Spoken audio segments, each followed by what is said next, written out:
Welcome to GardenDC, the podcast about everything gardening in the Washington, D.C. and Mid-Atlantic region. I'm your host, Kathy Jentz. I'm the editor of Washington Gardener magazine, and we're aimed at gardening enthusiasts, people who grow everything from edibles to ornamentals, natives to exotics. If it grows in our area, that's what we talk about.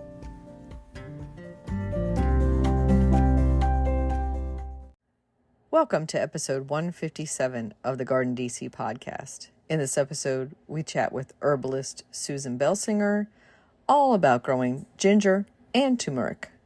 The plant profile is on eggplant, and we share what's going on in the garden, as well as some upcoming local gardening events in the What's New segment. We close out the episode with the last word on Mini Meadow Design by Graham Gardner, author of Tiny and Wild. This episode, we're joined by herbalist Susan Belsinger. She is a culinary educator, food writer, and photographer, and author of several books as well. Welcome, Susan. Hi there. I'm glad to be here. Great to have you. And you have been such a busy lady lately that we are lucky to have you on. You were just coming off of the Smithsonian Folklife Festival when I ran into you at the final days of that. So maybe we'll go in and talk a little bit about that festival. But first, on the GardenDC podcast, we like to ask our guests if they were born with chlorophyll in their veins and a green thumb, or did gardening come to you later in life? Well, I was born and raised in Baltimore in some red brick row houses, and we had a postage stamp backyard that led to a back alley where my hopscotch was. So we had grass, a maple tree. My mom had daylilies by the fence, and we had forsythia by the back wall. And that was pretty much nature for me when I was growing up, unless you went around front.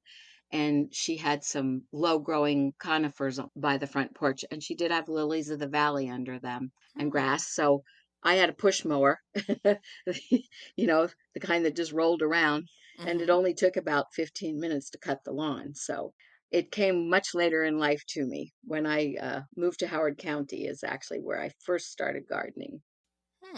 And for those listeners outside of the Mid-Atlantic U.S., Howard County is a suburb of Washington, D.C., but it's also a suburb of Baltimore, like kind of equidistant, I think, from both. Yeah, I'm really just about 50 minutes from Baltimore and 50 minutes from Washington, but it's rural.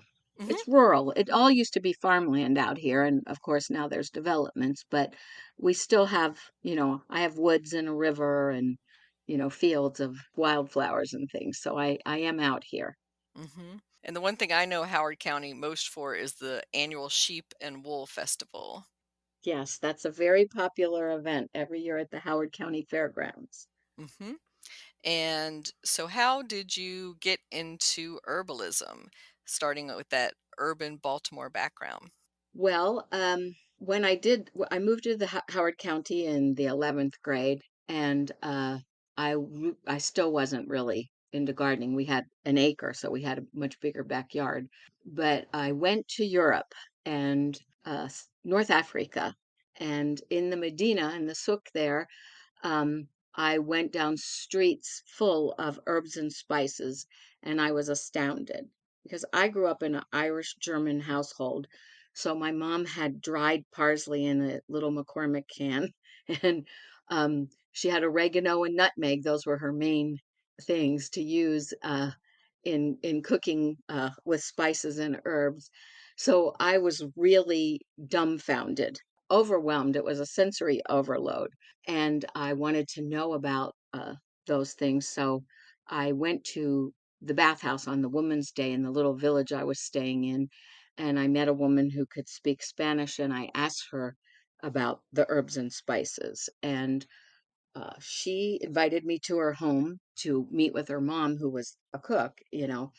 And lo and behold, when I got there, every woman in town was in the house.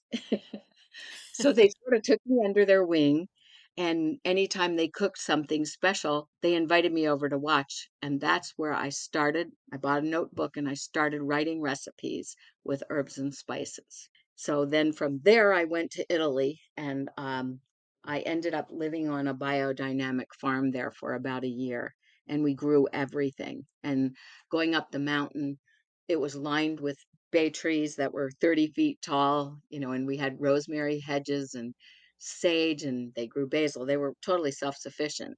Wow. That was like an extraordinary life-changing experience for me to learn how to grow things and live with season, because we can buy anything we want year round here in the grocery store, but Mhm. in Europe, you really eat by the seasons. Hmm. So that was the early 70s. So I've been doing this now for 50 years, writing recipes, growing herbs, and it's a way of life for me. Mm. That immersion must have been so wonderful. And what part of Italy was that in? I was 14 kilometers outside of Florence in the Tuscan Hills. Wow. Paradise. Mhm. Yeah. So you're back in Howard County when you came back to the US. And hmm did you start writing and teaching about herbs right away, or how did you make that transition of being an educator about herbs? So when I lived in Italy, I met a woman there who was from California named Carolyn Dillie, and Carolyn and I hit it off. And so we cooked and gardened a lot together when we were over there. And when we were both returning to the United States after over a year there, we decided that we wanted to educate Americans about herbs. And we didn't quite know how to go about it. But I went out to California and we wrote an article on parsley. We made 12 recipes with parsley and took photographs that were not professional at all. And back then, there were two cooking magazines. There was Gourmet and Bon Appetit. And we sent off a letter with all the recipes and all the photos, which is not something you would do nowadays. Uh, and we said, we want to teach Americans about cooking with fresh herbs. So Bon Appetit wrote back and said they weren't interested, and Gourmet wrote back. They actually called us and said, "We are interested. However, this is just parsley. We need to see a few other herbs." And so we were growing basil, and it was spring in California. So we went and got I mean, they didn't have herbs in the grocery store. So we went to the big market, the warehouse market, and we got a whole crate of dill. And so we quick made some recipes and sent them, and it was totally beginner's luck that Gourmet decided to publish us for a whole year, and it was called A Calendar of Herbs. And we wrote it in 1979, and they published an Herb of the Month for the year for 1980. And that was the basis for our first cookbook, which was Cooking with Herbs, that was published in 1981. And we added 8 more herbs. So it was 20 main culinary herbs was the first book. How wonderful. And so you're coming at it from a culinary herb standpoint when you first started. Definitely. And Carolyn and I continued on to write 7 books together. And I've written a number of books with other people and by myself. And because you have these herbs and you go, what do I do with them? That's the question that more people ask me than anything else. I grow herbs, but I don't know what to do with them. And so that's what I love to teach people is how to capture the essence so you have them year round. And so from there, because I had all these herbs, of course, I wanted to use them to heal myself and my family. So I went off into the medicinal realm, which of course includes aromatherapy. Uh, and so I expanded my horizons and I continue to do so daily. Hmm. And so when I caught up with you at the Smithsonian Folklife Festival, which is in early July every year, except for the years that COVID skipped, that takes place on the National Mall in Washington, D.C., and they always focus on a different culture or topic. And you were part of the Ozarks culture this time. So, yeah, the region was the Ozarks, which includes 5 states that surround the Ozark Mountains. And the reason that I was involved is that in 1996, I went to speak at the Ozark Folk Center. I was invited by herbalist and head gardener there, Tina Marie Wilcox. And I went there and I fell in love with the Ozark Folk Center and the people all around there.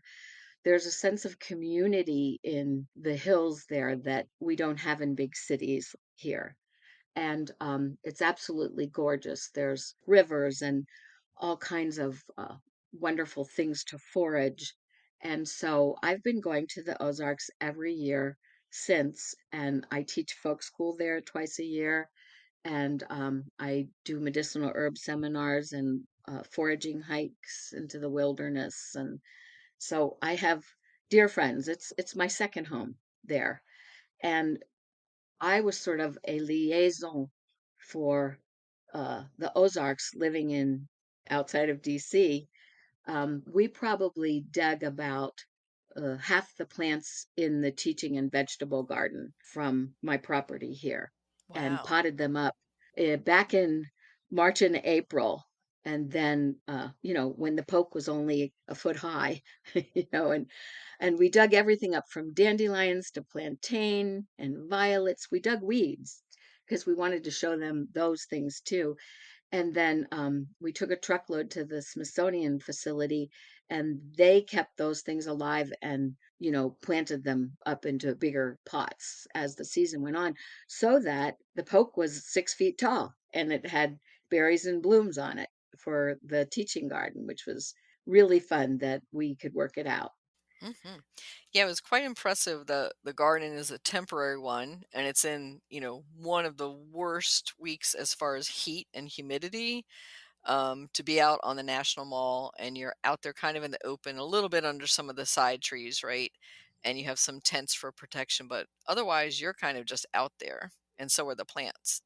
Yes, and it was really, really hot. It was like hot soup. And then we did get evacuated to museums a number of times when there were rainstorms. So Hmm. the plants, when we got there, the vegetable garden was a platform, and then they built the sides. And so we put everything in pots to make it look like a garden, and then raised it up on a lot of straw, so that they would be the height of the garden.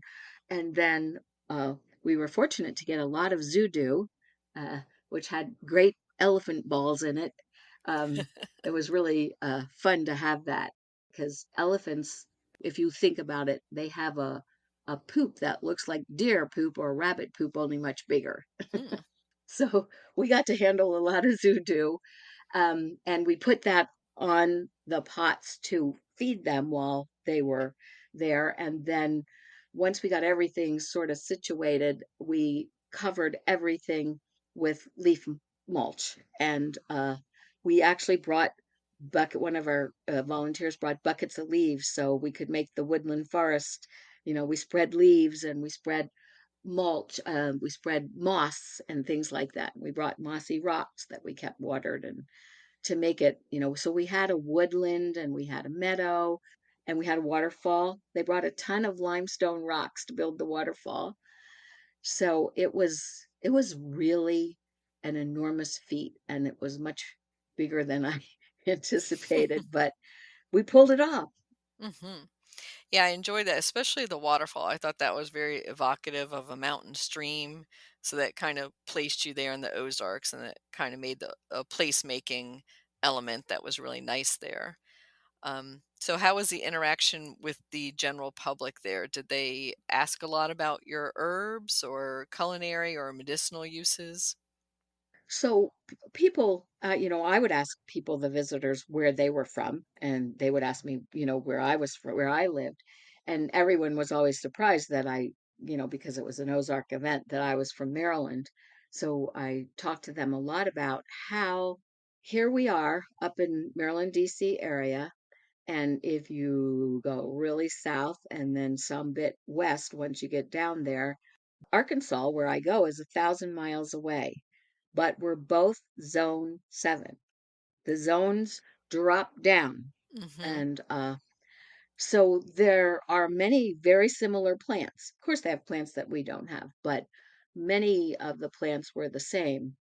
And so the visitors who came into our herbalism tent, they were intrigued by the display with ginger and turmeric. which are tropicals, which don't grow in the Ozarks unless you know, plant them in a greenhouse or and keep them under cover.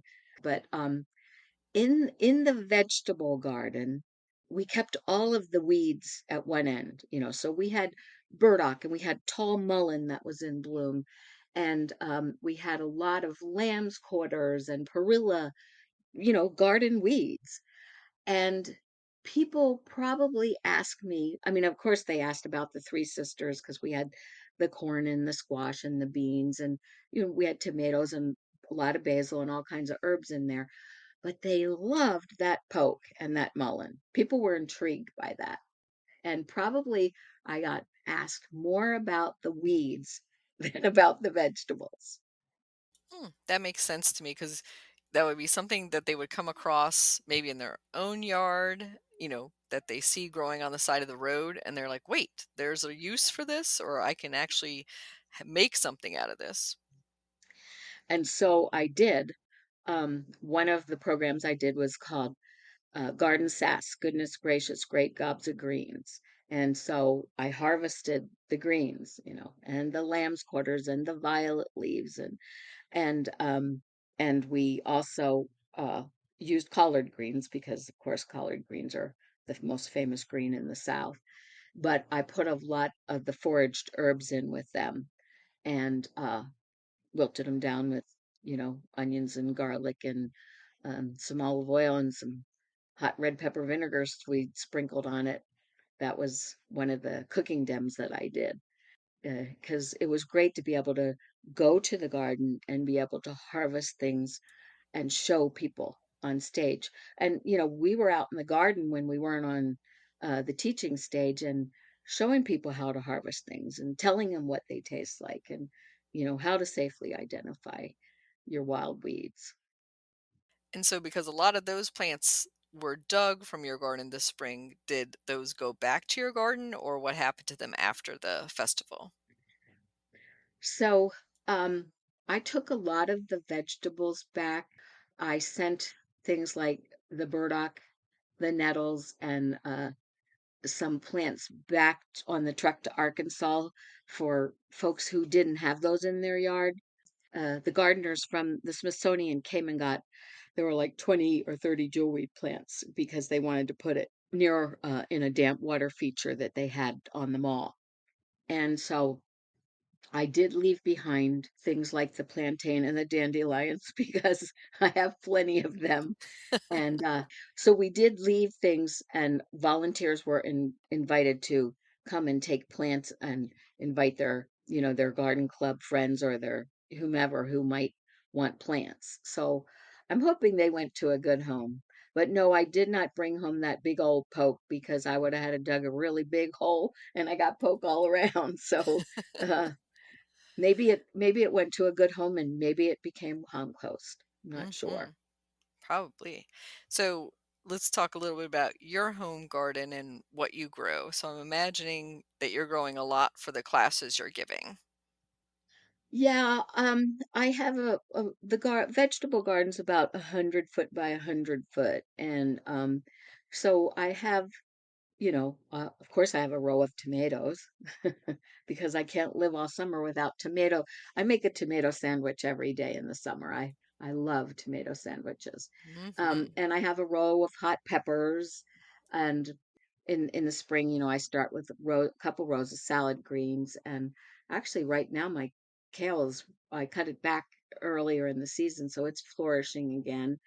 And I have a row of potatoes and a row of onions and a row of garlic, you know, so I have all the typical things. And then I have a really big row with all of the cucurbits in it, you know, so I have a huge climbing cage that has about 8 cucumbers on it. And that row has zucchini and yellow squash and winter squash and watermelons. So I put my annual herbs like basil and dill, the parsley's out there, even though that's a biennial. I put my cilantro, so the green growing annual herbs are out in the vegetable garden growing in the loamy soil. having had this garden for 40 years, and of course it was woods, and then that was cleared off, and then it was clay. Hmm. So we've been working this soil for many, many years. So it's lovely. It's very nice soil. We, feed it every year, um, and it's a good rich soil. And then around front of the house, of course, the whole perimeter of the house has plants growing around it, and they're they've been there for some of them 30 to 40 years. So, I have azaleas and, clumps of all kinds of perennials and things like that. And then I have sort of a wild garden out front that has a lot of monarda and phlox. It's my pollinator garden. It's got Joe Pye weed and it's got a lot of milkweed for the butterflies, and it's got a red bud and an elderberry, so that's sort of my wild pollinator garden, and it's unkempt. It's weedy. And then I have a bed that is, I call it my med bed, and it's my um, Mediterranean herb bed. And the reason I have the Mediterranean herbs in another garden entirely is because Mediterranean herbs don't want really rich, loamy soil and they don't want Mm-hmm. clay. What they want is really good drainage. So that bed has rock phosphate, it has granite, it has potash, it's got sand, it's got a lot of chicken grit, which is calcium from oyster shells. It's got lava rock and it's got stones. And it gives me the sharp drainage that the woody perennials like sage, rosemary, thyme, lavender, savory, those plants need and want. Those plants are not going to do well in loam and they're not going to do, you know, well in clay. So you've got to give them what they want, and that's sharp drainage and they get hot sun. So they're pretty happy out there in that med bed. Excellent. So, this is probably a good time to transition to the topic of the hour, which is growing ginger and using it and all the wonderful things about it. So, I chose ginger of all the herbs we can discuss, Susan, because that's the one that most of my readers and listeners ask me about because they have such a hard time, but they want it. So, and they seem to have more luck with some of the others, the Mediterranean ones and the annual ones that you talked about. So maybe let's start from the beginning. So ginger is a tropical plant, and how would you recommend somebody who is in the Mid-Atlantic area, zone 6, 7, being able to grow it and use it? So I went out to visit my kids who live in Oregon, and they have an organic farm, and it's called Harbinger Farm. And last year, they grew 100-foot row of ginger under cover. It was a hoop house, so they Hmm. rolled up the sides, but it did give it a little bit of shade from the really hot sun and or the rain. And I just happened to be there just about a month before the big ginger harvest. And so I was able to experience ginger plants where they had planted a finger of ginger. The whole big clump of ginger is referred to as a hand, and you break off a finger and plant it. And they were harvesting very large hands, and they were bright pink because fresh ginger is very different than what we buy in the grocery store with the dried brown skin. Hmm. You don't have to peel it. It's juicy and moist, and it has a lot less of those fibrous hairs in it. And it's something remarkable, and you don't get this ginger unless you grow it. So, I was just lucky that that happened the year before ginger was herb of the year. And so I came home and I planted fingers of ginger. I did a whole flat in pots. And if you don't get your ginger from an organic grower, and you just buy ginger at the grocery store or the Asian market, it's often got a growth inhibitor sprayed on it so it doesn't sprout. So if Hmm. you want to use that, it's perfectly fine to do so, but you need to put it in water overnight to get remove that growth inhibitor. And it really does work. And I've had people say to me, my ginger just didn't sprout, and that is the reason. So ginger doesn't sprout quickly. Um, and so what I started my ginger was in about March, and I did a flat of it, and I also did a flat of turmeric too, which, they're both members of the Zingiberaceae family, and Mm-hmm. they're both rhizomes, and they really grow similarly.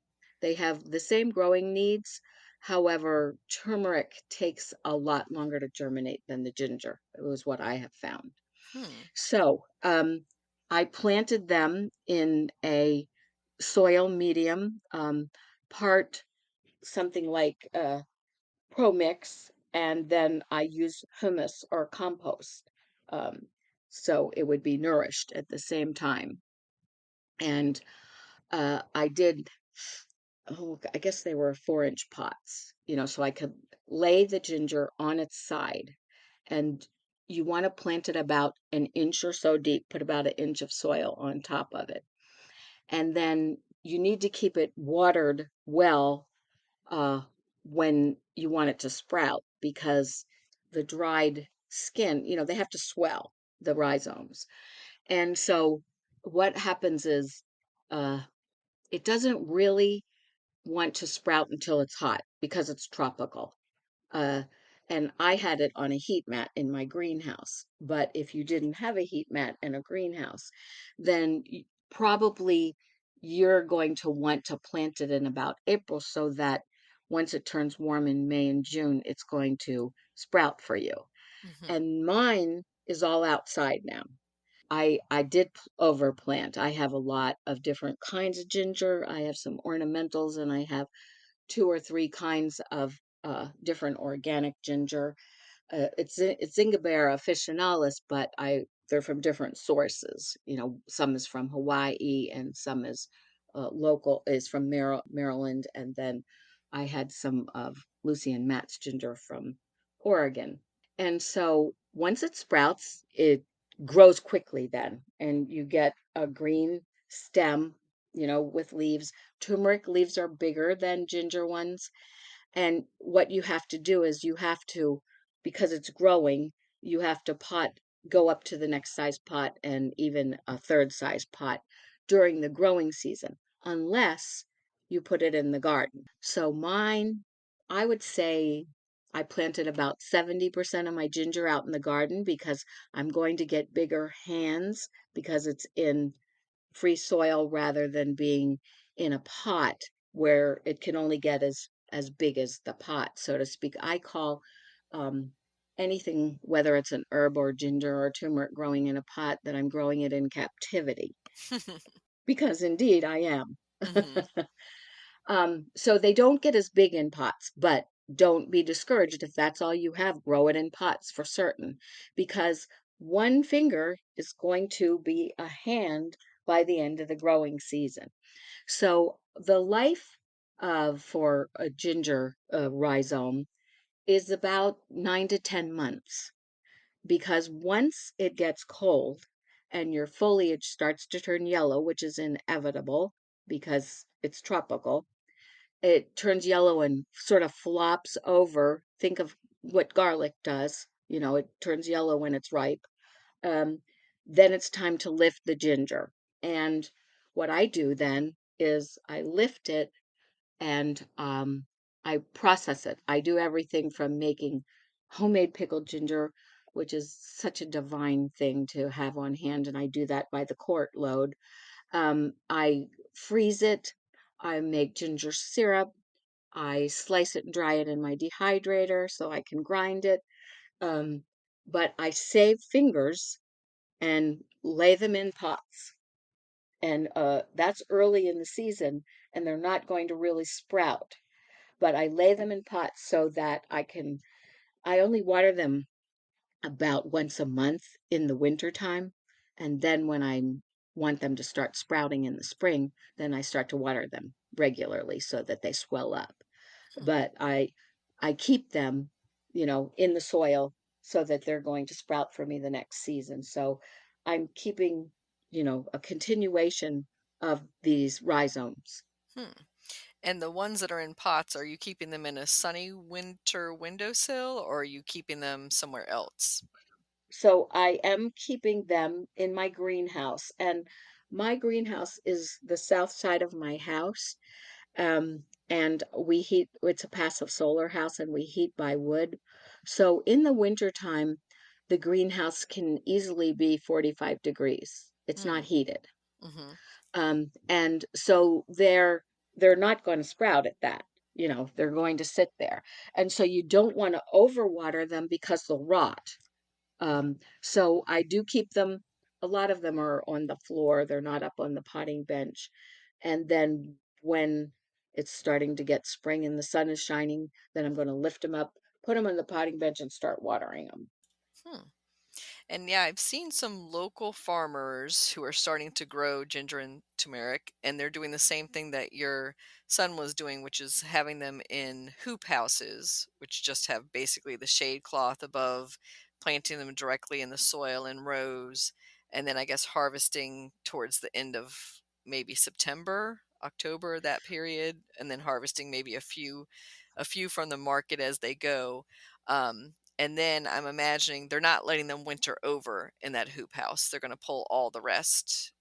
It sells like hotcakes. You would Mhm. not believe it. Mhm. It's so wonderful. People just go for it. So when I was there, the end of August is we pulled, we dug a few, and they needed a little more growth time, but they were still delicious, even though we dug them a little early. So they really started their harvest at about the end of September, and so growing them under that cover gives them a much longer growing season, and they get much bigger being hilled up in the earth like that. And they fertilize regularly, and I fertilize with fish emulsion. They are feeders. To make them get bigger, you do need to fertilize them. But I would not discourage someone who really wants to try it to go get one now. You're not going to get a huge yield this year, but Mhm. you can start and see how it works. Mhm. And especially, I would think if you're not gonna get it from a grocery store or from a seed catalog, but you could go to local farmer's market and just get a small piece, Yes, of a tuber and mhm. start with that and maybe even have it as a patio plant or a house plant. Yes, uh-huh, and where you can, keep an eye on it, keep it warmish, in a good place, and then, if you're gonna keep it like that, you can bring it indoors in the fall, and it'll give it a little bit longer, life before it's gonna turn yellow and, need to be harvested. Mhm. And I have left ginger in pots, not harvested, and it comes back year after year. I have one in with a jade plant, and it's a huge old jade plant, and that ginger comes up and grows through the jade, and I've never harvested it, but it's probably been in there for 5 years with the jade, and it still germinates and, sends up new growth every year. Mhm. And I will tell you, I planted about 5 of them along the foundation of my house last year, and apparently I missed one, and even though we had a freezing cold winter, it's really close to the foundation. It came back up, which Mm. I found to be amazing. I'm not sure how it lived through the winter here, but there's this one lonely ginger out there by the foundation. Yeah, I was thinking about that and experimenting because the hardiness zone is officially 9 to I think up to 12, which I don't even know anybody who lives in a 12, but you know, good luck Mm-mm. for you for you. But with zone pushing and like you said against a south facing wall, maybe a foundation, maybe some extra mulching, heap it over that and a mild winter, I think we can probably push it and leave some of those in the ground. Right. And so, if it froze, and Mhm. dried, and then spring came and it got wet again and it sprouted. Mm. So it's out there, and I'm not sure whether I want to dig it up or let it stay. But I do have to tell you one exciting thing about turmeric, which some of my turmeric took over 2 months to germ, to Mm. send out sprouts. And I was getting ready to write to the grower and say, "Hey, you gave me bad turmeric," but it one of them sprouted, and then I was like, "Yes." So I bought a blue turmeric from Baker Creek, and I when it came, I had to cut it open, and it's turquoise blue and lime green inside. Whoa. It's not that bright orange yellow. Mhm. And those I bought a pound, which was $45, which is a lot of money for a pound of turmeric. And I split it with a friend of mine. And so I probably got 9 or 10 pots with the fingers that I had. And it took, over 2 months to germinate. But now the leaves that they've sent up, which are very big, they're green and the whole center of them are dark royal purple. Wow, sounds beautiful. And do you ever get flowering on the gingers or turmerics that you're growing? Uh, I do have flowering gingers, and yes, they do send up flowers. And I keep them in pots pretty much. They're not in the ground.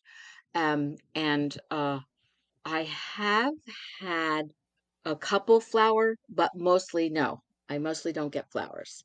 Hmm. On the ornamental ones, yes, but on the ones that I'm digging up for the garden, for the root, to eat, to save it, I really don't. I haven't really gotten flowers on them. Hmm. Yeah, because I was wondering, you're eating the ginger root, but whether other parts of the plant, the leaves and the flowers were also edible. The leaves really aren't used too much, although I do a ginger syrup. I have a ginger elixir that is quite divine, and you can mix that with sparkling water and make a mocktail, or add rum or whatever and make a cocktail. And we did that in a big punch bowl. So I used the green foliage of the ginger, in the punch bowl as garnish and to stir it. But you don't really eat the leaf, although the leaf has a smell. Turmeric leaves have more of a smell than the ginger leaves do, so but I don't eat that, but the flowers are edible. Hmm. Yeah, they're so beautiful too. And where I've seen them grown ornamentally, really in Atlanta, and south of there, they're just a Right. beautiful addition to the garden. And they're just growing them, in the ground, coming back year after year. Yes. And in fact, my friend Art Tucker, uh, he had a large patch of ornamental ginger alongside of his garage. It was somewhat protected, and his came back every year, and it was taller than me. It was 6 foot tall, and it bloomed. So it can be done, depending upon the location and pushing the envelope. But I have a friend in Florida, and some of her flowering gingers are in the Ginger Herb of the Year book, and they're just amazing blooms. They're absolutely gorgeous. Hmm. Yeah, and we should mention, of course, that that's from the International Herb Association named Ginger Herb of the Year for 2023. Yes, iherb.org is the website, and you can go read about it or order the book. And Hmm. I will give you the heads up that yarrow is Herb of the Year next year. Ooh, we love yarrow. We I do too. grow lots of that, super easy to grow. So for ginger, we should probably talk about it has medicinal value, and some of those uses in nutritional. And then maybe let's finish up with some of the culinary ways we can prepare it. And it's one of our oldest uses of herbs, I think, out there. Definitely several thousands of years ago, there's evidence of ginger being used. So let's talk about how it's used medicinally. Yes, it definitely has thousands of years of use, and it's used in traditional Chinese medicine. So I would say, out of most of the herbs that I know and grow, that ginger is a powerhouse culinarily and medicinally. It's one of the most wonderful of all of the herbs. and it's good for so many parts of the body. Of course, we know that it's good for digestion. It's great for gut health, and basically, it's good for every kind of stomach upset or intestinal problem and every kind of nausea, whether it's morning sickness or motion sickness, or even they're using it a lot now in helping to treat chemotherapy patients. So probably I can't think of anything better for your stomach. I mean, we even used to do when I was a little kid, we did ginger ale for an upset stomach, you Mhm. know. And it is also really good for women's health, especially women who tend to be cold or have delayed or scanty menstruation. It helps with that because it's stimulating and warming, and it helps with a healthy flow of minces. And it's as easy as, slicing some ginger root and making a decoction, just drinking a cup of the tea. But you can also use powdered ginger and add it to things. Mhm. Um, it's also very good for migraine headaches, and it basically is a vascular. It opens the system, so it helps for blood dispersion. And in the same case, it's great for circulation. It's Hmm. warming and stimulating, and it helps your blood to circulate throughout your system, but to get to those extremities that, like cold feet, cold Mhm. hands.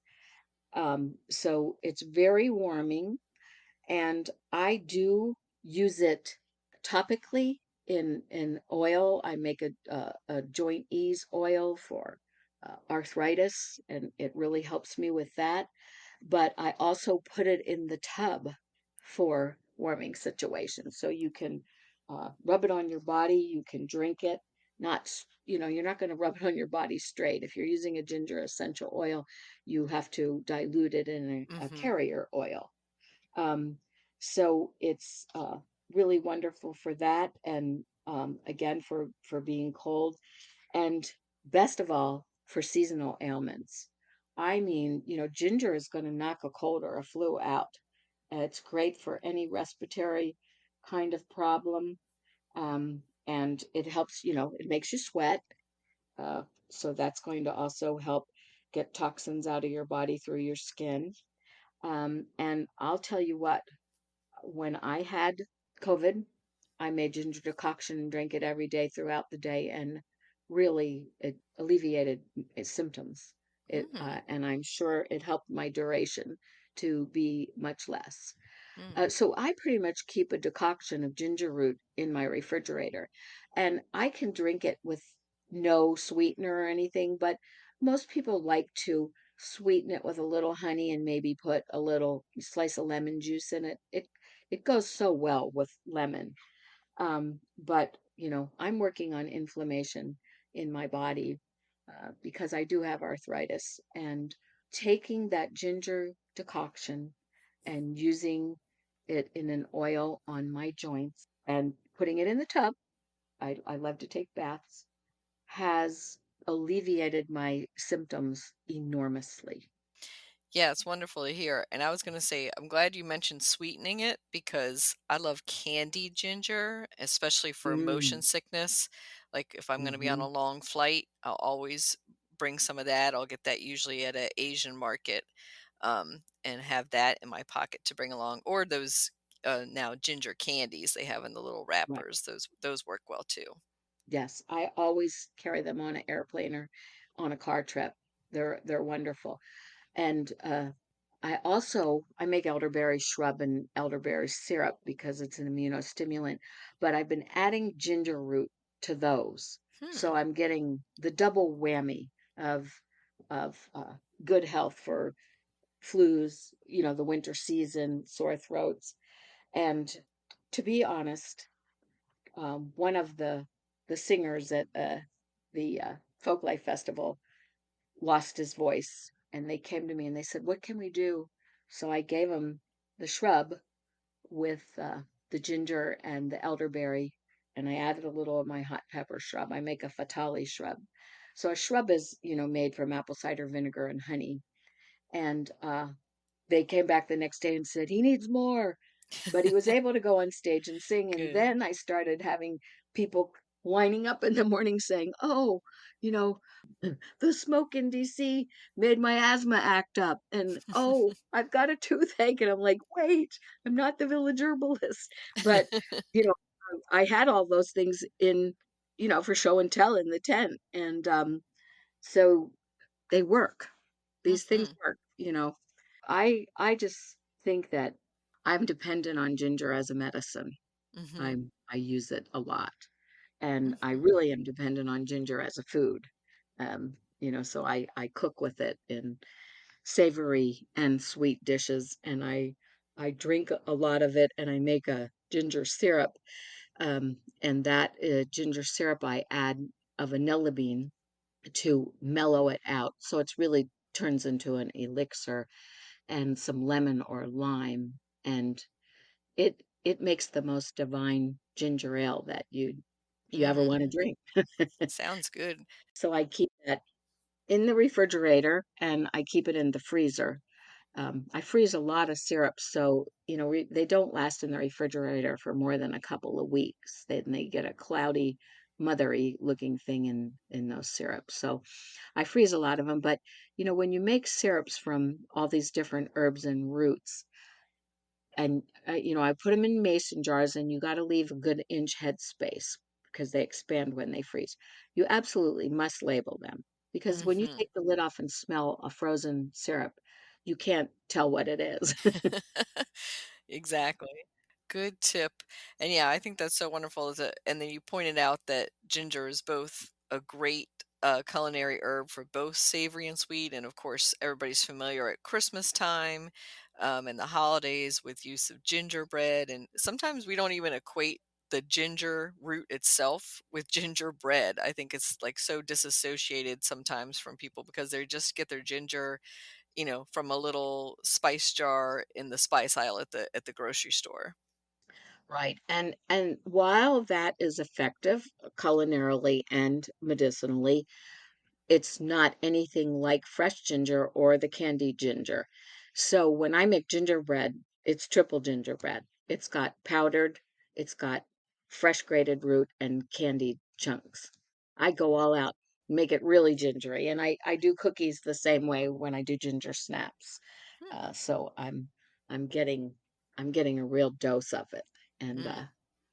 they're healthy cookies and gingerbread. Yeah. You can eat extra because it's healthy for you, right, Susan? Exactly, right. And I think the same way about ginger beer and ginger ale. I'm a big fan of ginger beer, which is basically a stronger version of ginger ale. And sometimes people will have it as a fermented drink as well, another step further in ginger beer. Yes, and that's a great thing to do, is to ferment it. Of course, that's even better for your gut health, to have a fermented beverage like that.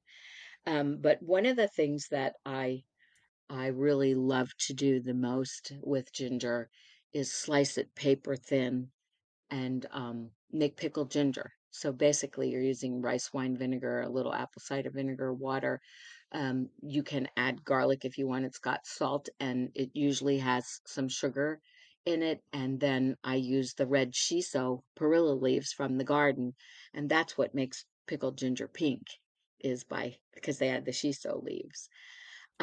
And I do many quarts of it because I can just go to the fridge when I need to pick me up and and take a couple slices of that. It's making me slobber right now. I drool. Um, because it's so good, and Mm, it can be added to so many things, to stir fries and to dips and vinaigrettes and marinades.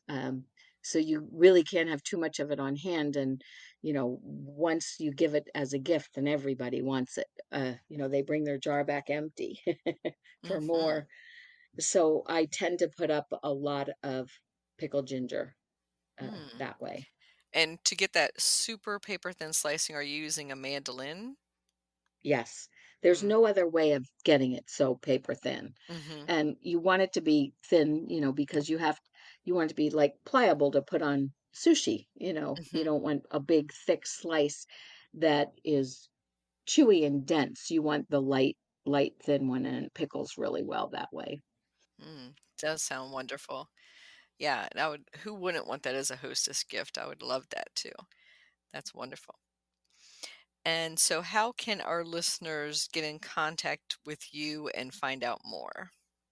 Well, my website is www.susanbelsinger.com. And I do social media. I'm on Facebook under Susan Belsinger. I post when I'm getting ready to do events somewhere. I don't just post regularly on there. I Hmm. probably post more on Instagram. And my Instagram name is Cooking with Herbs, and there's no G on cooking. Cooking with herbs. And we should also point out that Belsinger has one L. So Belsinger. And we'll have a link to that in the episode show notes as well. And I found your ginger syrup award winning recipe that's also on your website, and we'll link to that as well. Okay, great. I'm happy to share that. Everybody should be able to make that. You should all do it as soon as possible. It's great to drink as a mocktail, but I totally love it with a shot of rum and this fizzy water, and it makes a great cocktail. The slice of lime, Mm, it's lovely and refreshing. And then, of course, it's going to be delicious on any fruit. I was laying in bed last night thinking about ginger and peaches, and mm, it would be lovely, a little of that syrup on there. And I've been experimenting lately. I infused a few pieces of ginger root in whipping cream and strained it out and added some maple syrup. And oh my gosh, you put that on your peaches or your gingerbread. It's very delicious. You'll have to mm. try it. Wow. Sounds like a perfect summer refreshment, especially that little cocktail infusion there. Yes, Mm, it's good.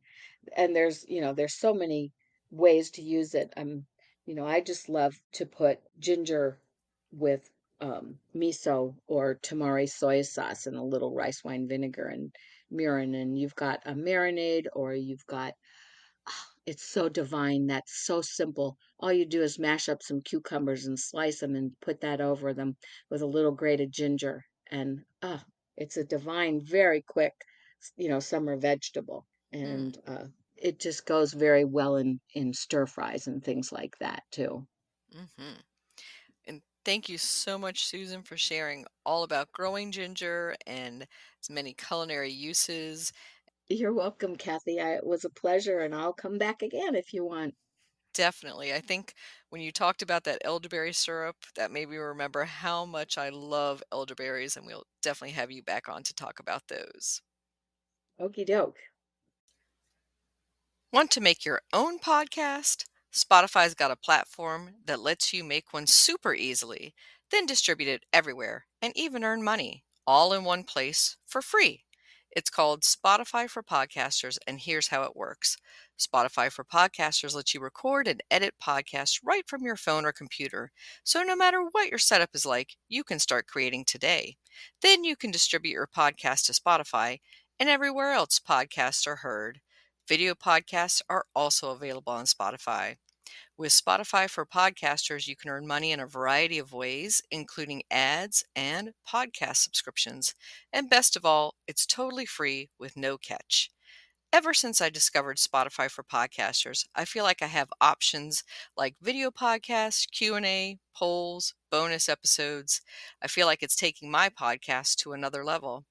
I highly recommend you give it a try.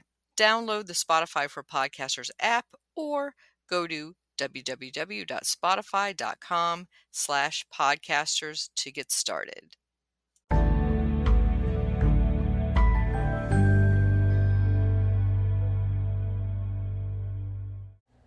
Eggplant plant profile.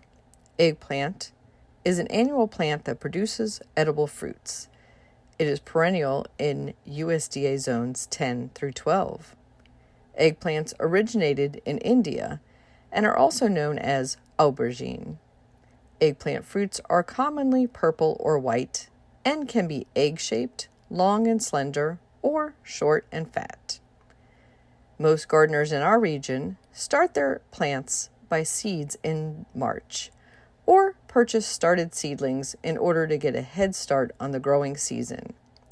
The seedlings can be planted outside once the soil is warm enough in very late spring. The plant has pretty lilac flowers and large leaves. Don't be surprised if those leaves become riddled with small holes. They are caused by the flea beetle. To help prevent that damage, protect your eggplants with a row cover until the plants start to flower.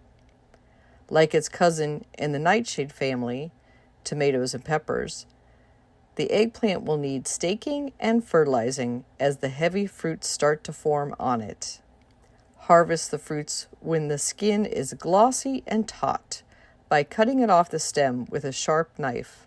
Prepare and eat it right away, as eggplants can turn bitter if left too long on the plant or not consumed while fresh. Eggplant, you can grow that.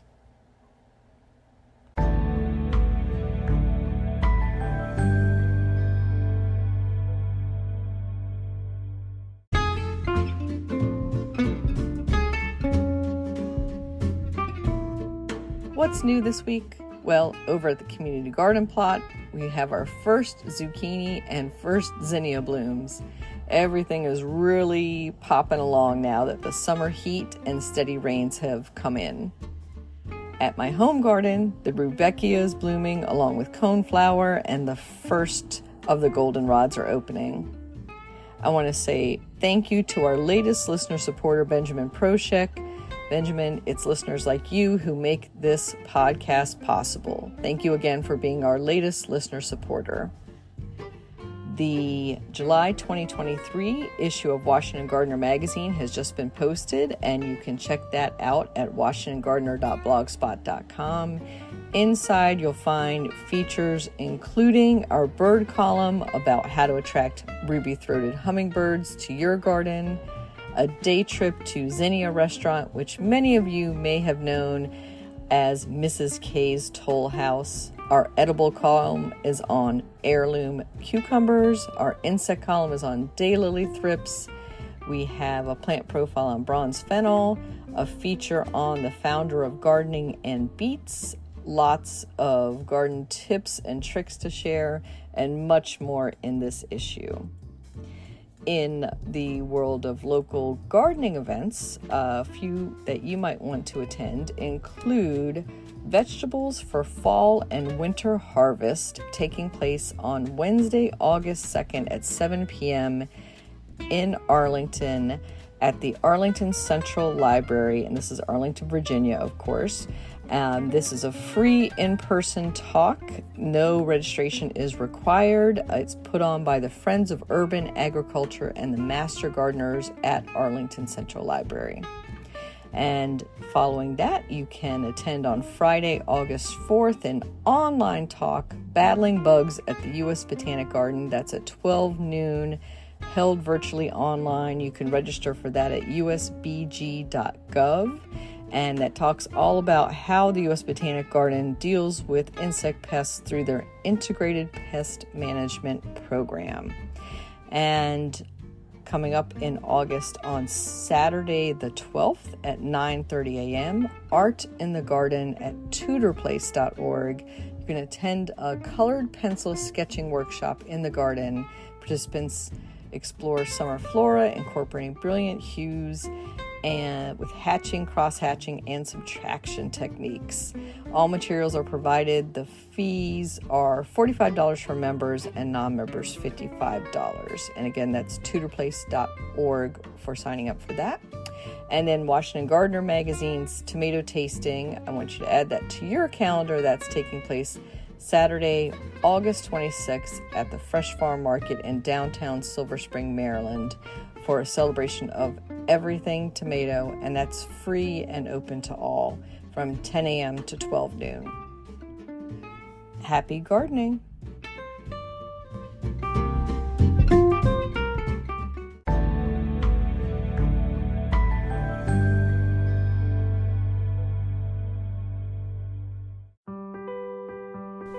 Get low-maintenance alternatives to lawns with the new book Groundcover Revolution by Kathy Jentz. Reducing the lawn is among the biggest trends in home ownership, with an endless stream of homeowners looking for an eco-friendly alternative to a traditional, everyday grass lawn. In the last 3 years alone, over 23 million American adults converted part of the lawn to a natural landscape, and now are looking to do even more. The biggest challenge to adopting this new ideal of the perfect lawn is knowing how and when to replace your turf and which plants are the best ones for the job.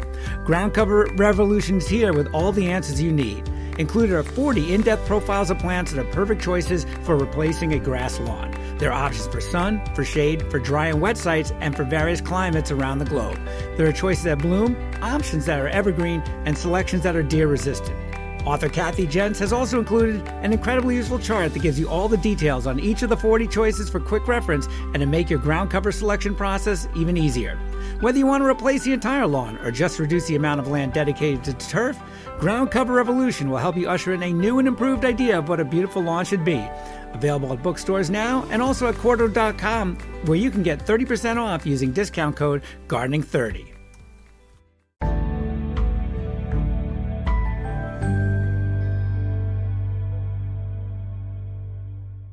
In the new book, The Urban Garden by Kathy Jentz and Teri Spate, you'll find dozens of inspiring and creative ways to grow flowers, shrubs, vegetables, herbs, and other plants in small spaces and with a limited budget. Whether you want to grow on a balcony, rooftop, front stoop, or a tiny urban patio, turn your growing dreams into reality and build a gorgeous and unique garden that showcases your personal style while still being functional and productive. With the ingenious ideas and resourceful tactics found here, you'll be maximizing yields and beauty from every square inch of your space while also making a lush outdoor living area you'll crave spending time in. Whether you're growing edible plants or beautiful flowers, the 101 amazing growing ideas found in the urban garden will turn your tiny urban yard into a treasure trove of green you'll be proud to share with family and friends.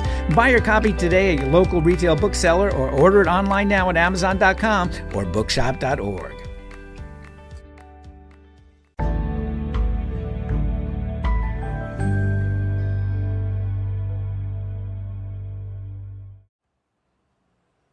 This is the last word on Mini Meadow Design by Graham Gardner, author of Tiny and Wild, Build a Small-Scale Meadow Anywhere.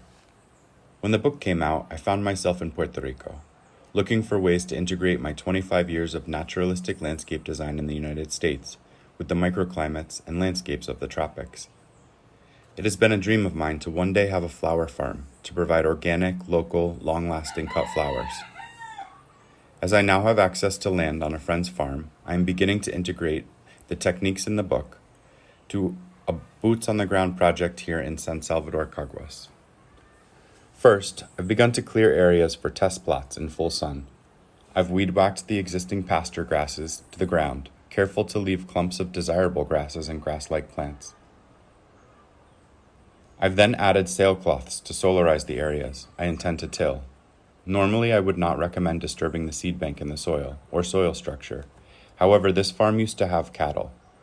The soil is compacted and the pasture grasses have deep established roots. A one-time till will loosen the top 6 inches and help me to remove the existing grasses and make room for new plants.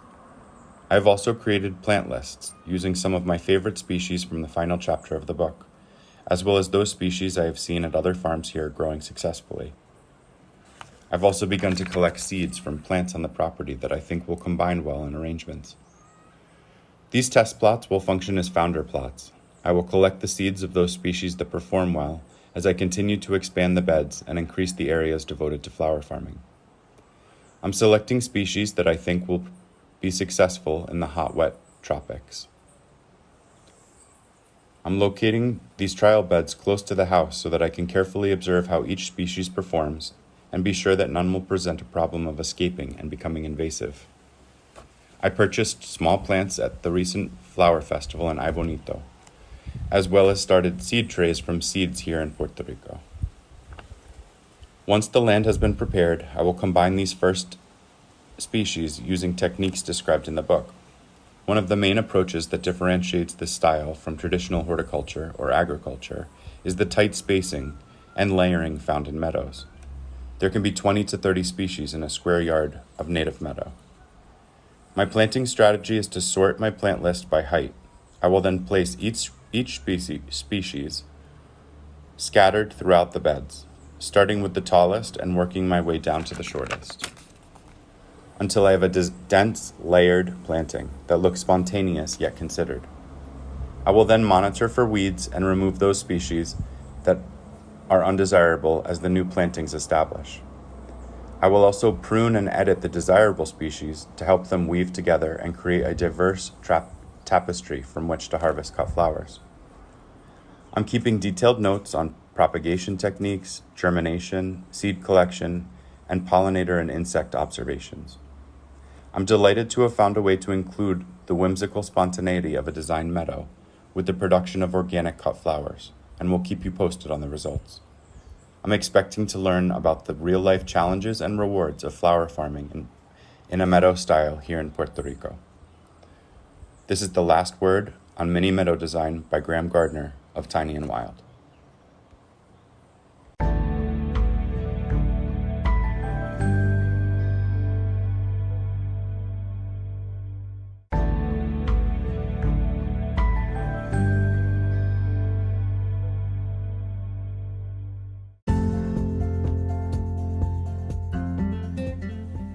Thank you for listening to GardenDC.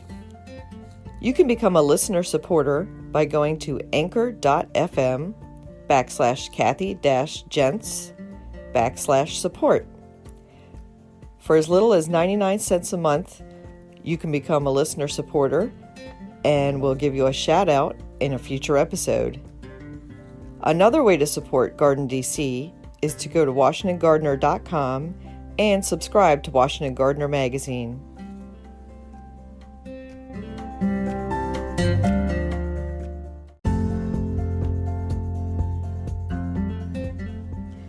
You can find Washington Gardener online at WashingtonGardener.com, on Twitter at WDC Gardener, on Instagram at WDC Gardener, and on Facebook.com at Washington Gardener magazine.